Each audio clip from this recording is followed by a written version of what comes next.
तो बाबा कहते साइलेंस की शक्ति इतनी जमा करो।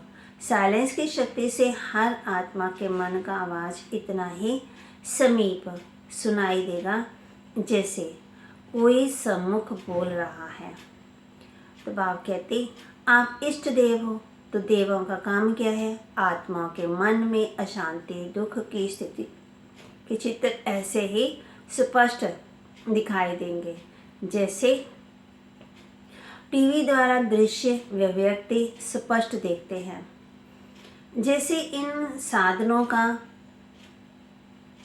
बाबा कहते कनेक्शन जोड़ा, स्विच ऑन किया और स्पष्ट दिखाई और सुनाई देता है ना। आप टीवी ऑन करते हो या मोबाइल से या कुछ भी है, रेडियो है, ऐसे बाप से भी कनेक्शन जोड़ा, श्रेष्ठ भावना और कामना का स्विच ऑन किया तो दूर की आत्मा को भी समीप का अनुभव करेंगे।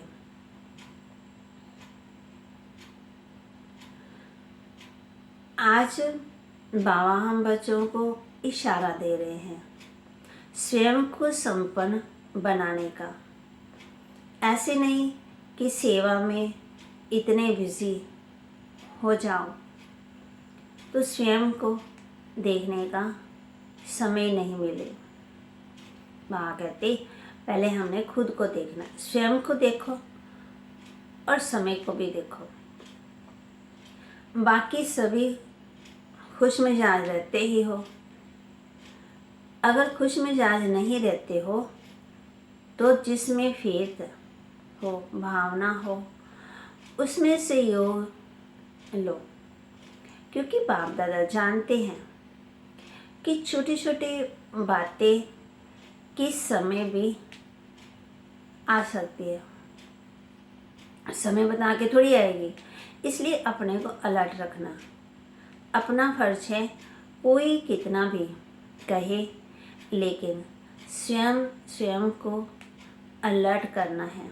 माना माया इधर उधर जाने ना दे, बुद्धि भटकाने ना दे, है ना, उसको देखना है। तो सदा सुहागन का गायन शास्त्रों में किस रूप में है? सदा सुहागन का गायन पटरानियों के रूप में है। फिर पटरानियाँ में भी नंबर है, कोई नज़दीक है, कोई दूर है, कोई सदा साथ रहती है और कोई कभी कभी मिलने आएगी। उन्होंने देहधारी की कहानी बना दी। बाबा हम बच्चों को समझाते, लेकिन है आत्मा और परमात्मा की कहानी जो एक ही समय पर सभी से मिलन मना सकते हैं। जो भी आह्वान करे तो पटरानियाँ तो सब बनती हैं, लेकिन उनमें भी नंबर है, प्राप्ति में भी अंतर है और पूजन में भी अंतर है। बाबा बच्चों कहते कि साथ रहो ना, दूर क्यों रहते। राधे और गोपियों में भी अंतर है। राधे की प्राप्ति अपनी और गोपियों के अपनी। कोई विशेषता राधे के पाठ में है और कोई विशेषता पटरानियों में व गोपियों में पाठ में है। सबका पाठ अलग अलग है ना। और बाबा ने बच्चों को बताया है इसका भी गूढ़ रहस्य है। मिलन मेला मनाने वाले कौन? सर्व सुखों का अनुभव परमात्मा पाठ से है। ये भी सबसे विशेष भाग्य है। इसका भी आत्माओं के विशेष पाठ से संबंध है। अगर बाबा कहते मेरे इस समय नज़दीक रहेंगे ना, तो वहाँ भी नज़दीक रहेंगे। शक्तिशाली बुद्धि के ऊपर माया का वार नहीं हो सकता,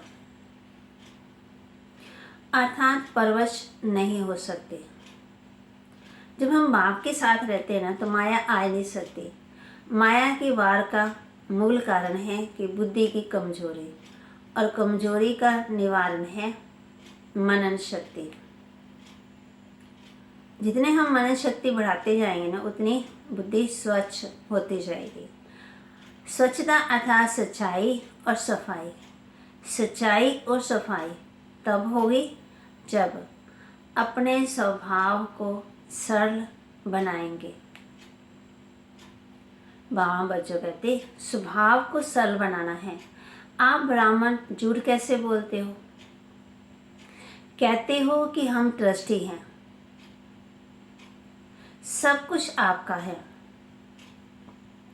तन मन और धन सब तेरा है, फिर मैं पन में मोह वश होकर के चलते हो।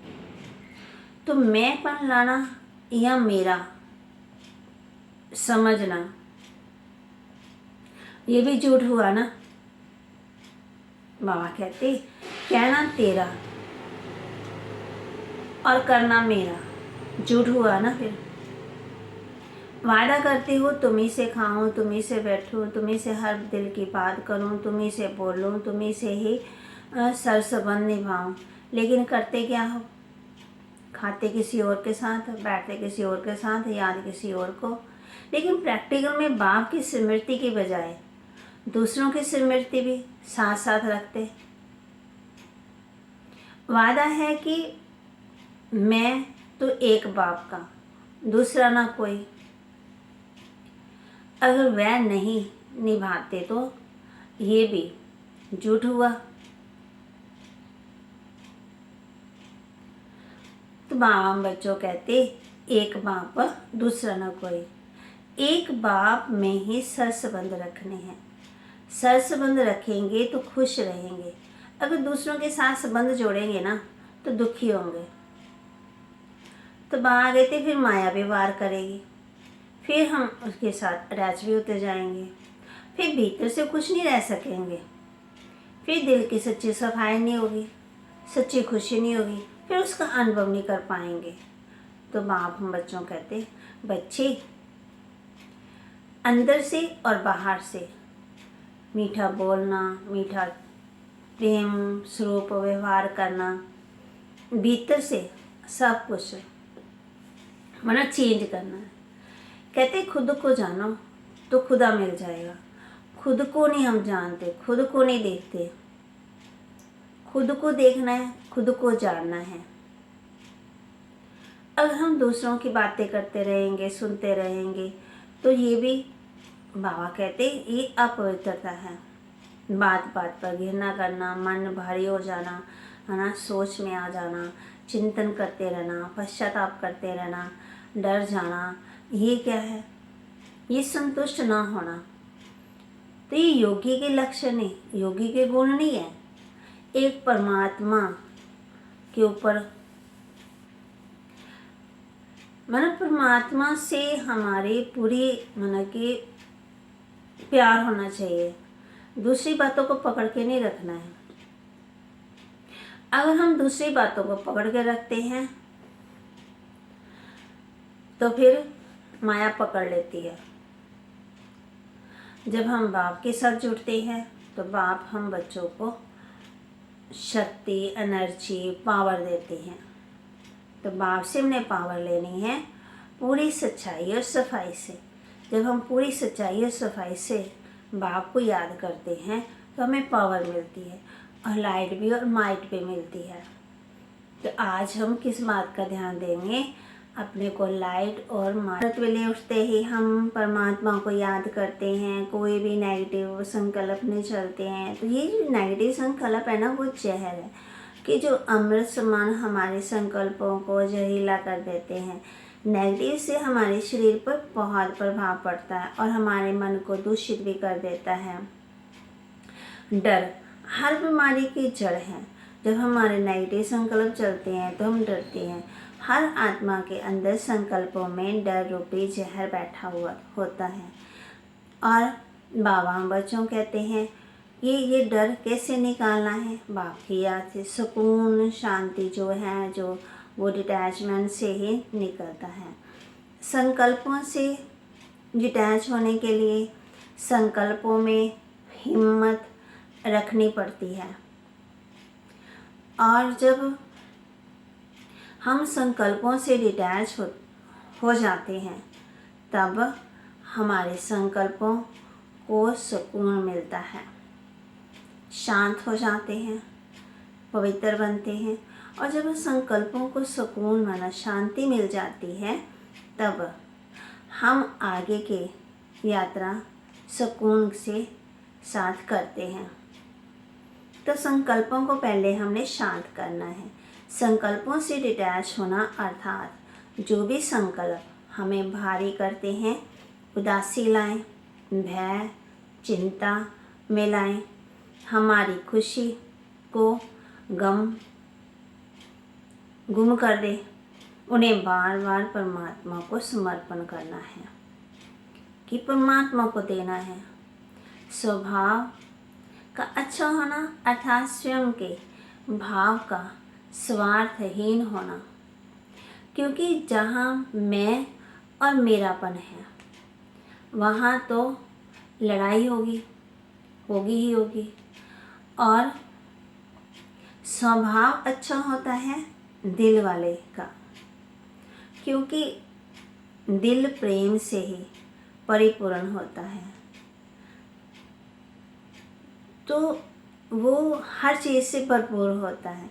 लेकिन जहाँ हमारा दिमाग चलता है तो फिर वहाँ कौन आता है? बाबा कहते मैं और मेरापन आ जाता है।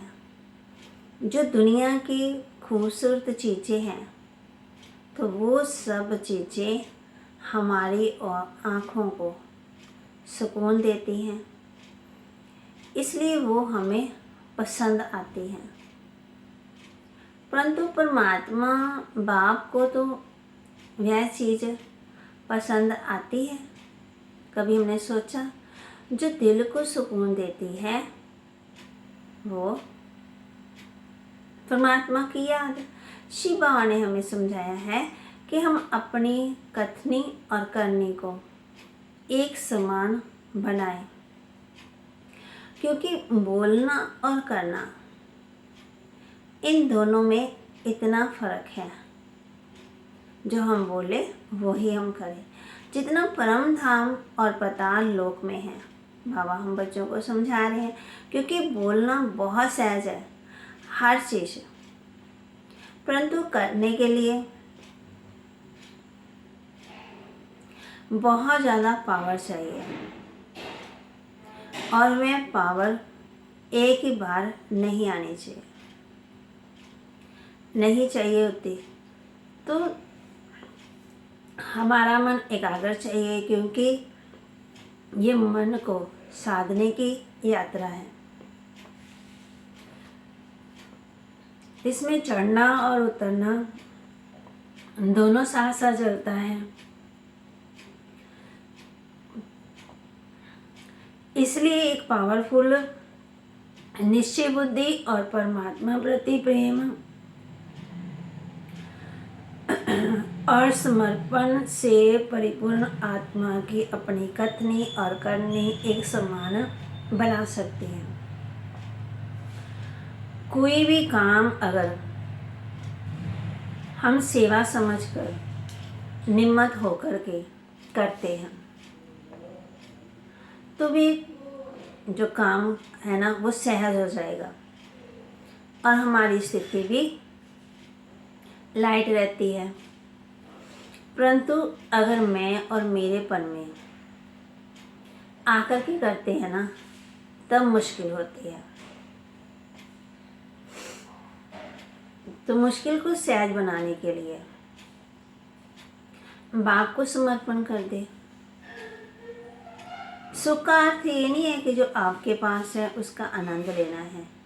दुख का अर्थ है मुझे और चाहिए।